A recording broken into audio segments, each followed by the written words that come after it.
Hello, this is Mr. Maximusville. I'm continuing my review of Pink Floyd's Dark Side of the Moon. This is the second part, because unfortunately YouTube would not, because I usually do this from my phone, because I feel that it takes forever to upload it in HD on my computer. I can upload it really quickly on my phone in HD, so that's why it's usually sloppy camera quality and stuff like that. But anyway, that has nothing to do with this. This is part 2 of Pink Floyd's Dark Side of the Moon, because I cannot fit all of it into one part, and I don't want to bore you guys. Anyway, so this is part 2 of Pink Floyd's Dark Side of the Moon, released 1973. If you are watching this, and this is the first part you're watching, go check out part 1 immediately. It has my introduction and my beginning of the breakdown of the tracks. This is part 2. Where we left off was The Great Gig in the Sky. Where we left off was Time, and now we're going into The Great Gig in the Sky. Essentially, once Time ends with this sort of single piano note by Richard Wright, it gets into The Great Gig in the Sky with some piano chords in B minor from Richard Wright. Really beautiful piano pattern. And then David Gilmour comes in with the slide guitar again. He uses that a lot in this album to create really nice atmospheres. Slide guitar comes in, and then the drums come in, and then the organ comes in, and then this lady wailing comes in, and by the name of Claire Torrey. This lady comes in wailing for her life, screaming. Just these, it's not words, it's not anything, it's ethereal, and it really puts you in the mood of, it really sounds like she's dying, she's, grasping for her last breath, and then it all calms down, and then she continues wailing, but a little more quietly, a little more happily in a way, not as agonizing. And so you can picture dying and then going into heaven. That's what I think the sequence is supposed to do. And then it sort of ends with the piano chords again, and then that half of the album is over. Then, there's silence for a good 10 seconds. And then, normally, if I had this on vinyl, you would flip the side over, and then you would hear cash registers. Cha-ching! And that marks the beginning of the second side of the album, and with the song Money. Money is probably the most famous song off this album. It was released as a single by the band, and it drove them into popularity kind of ironically, because it's talking about the greed of the music industry in some ways, and the greed of money, and yet it brought them a ton of cash. So it's kind of an ironic song in Pink Floyd's history. Probably one of their most popular overplayed songs. I still think it's a good song, though. It's in Weird Times, a signature 7/8. It comes in with the cash register sort of as a motif throughout the entire thing. Has this very distinctive riff. Boom, boom, boom, boom, boom, boom, boom, boom, boom. Which sort of goes out through the verse-chorus section. And the lyrics are talking about the greed and evilness of that money, and it's the root of all evil today. And once it's going through that 7/8 verse-chorus section, it goes into a saxophone solo by Dick Perry, I believe.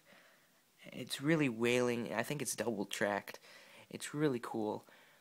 Wailing saxophone solo, and then, with the bluesy feel, and then it changes into 4/4 for an explosive David Gilmour guitar solo. Lots of cool blues licks in there.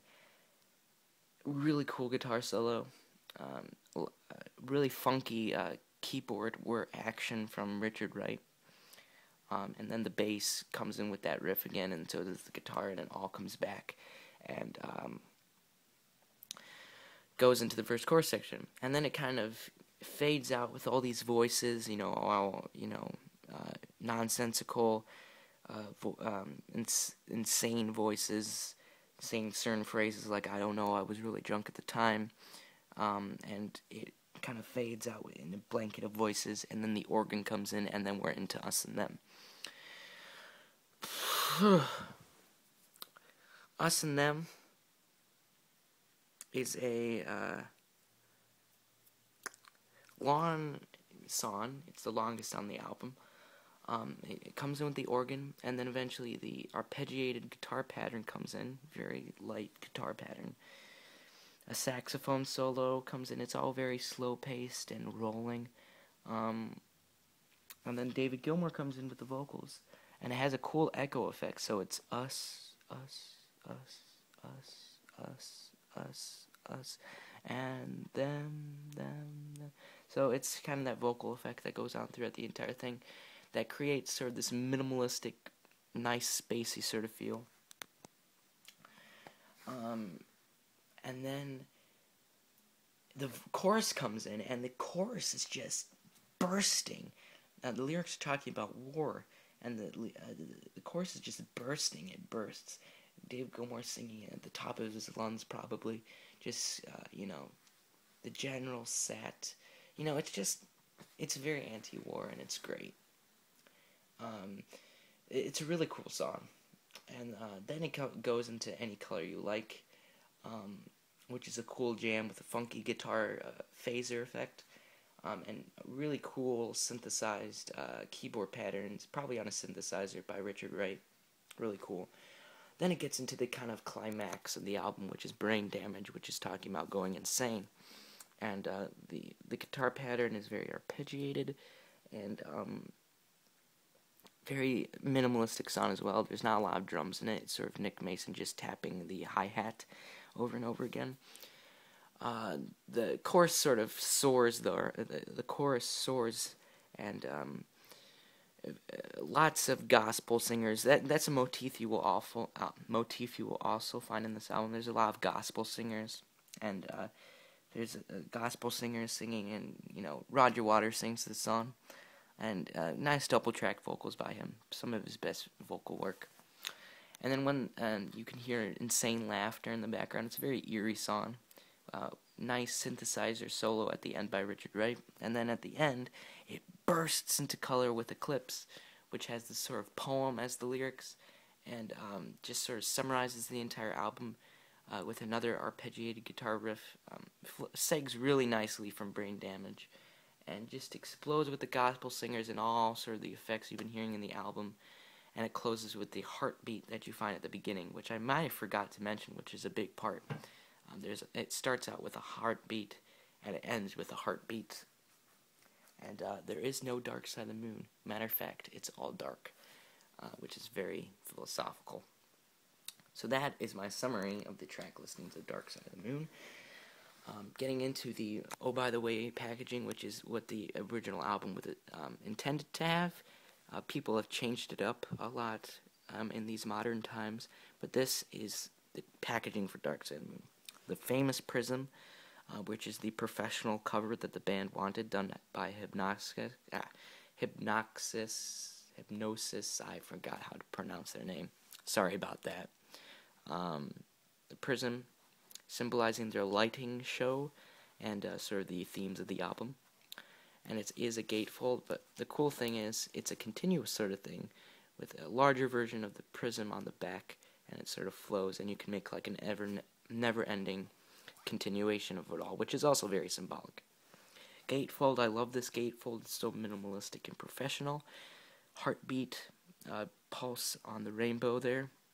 With the first album where the lyrics are printed on a Pink Floyd album, because they were so proud of their lyrics. All of them are done by Roger Waters. And you got side 1, side 2, with the band members, and there you go. Produced by Pink Floyd. The disc, sorry about that.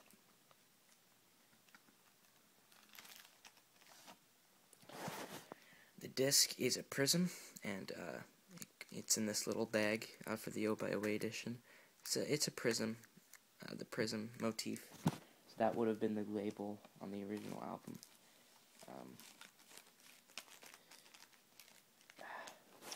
And in this side, in the other sleeve, are some interesting things, if I can get them out. that came with the original album. Really sorry about this. If you feel like your time is being wasted, but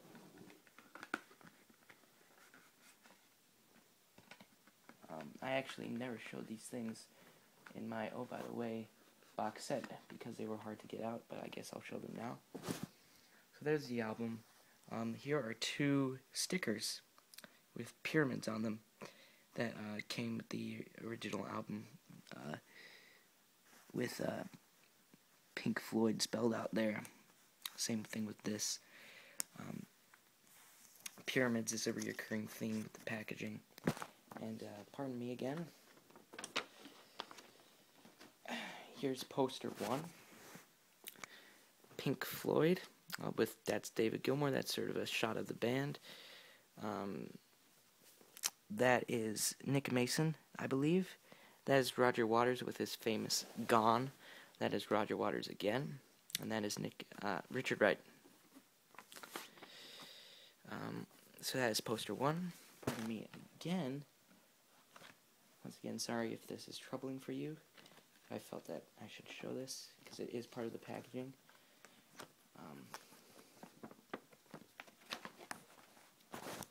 Here's a poster with this sort of pyramid motif. Again, let me wrap this all back up in here. So very, very professional, very, very nice packaging. I'm really glad to have the Oh By The Way edition. So, there you go. So that's the packaging of it.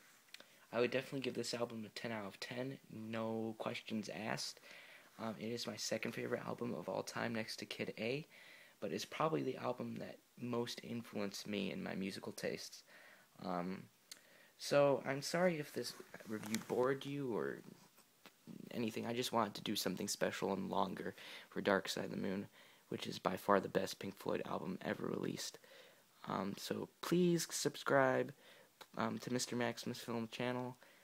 Please post comments if you wish. I really like to hear feedback. If you thought this was too long, if you thought I could condense it, if you want me to make a condensed version of all this. But I'm going to be signing off right now. So see you guys later.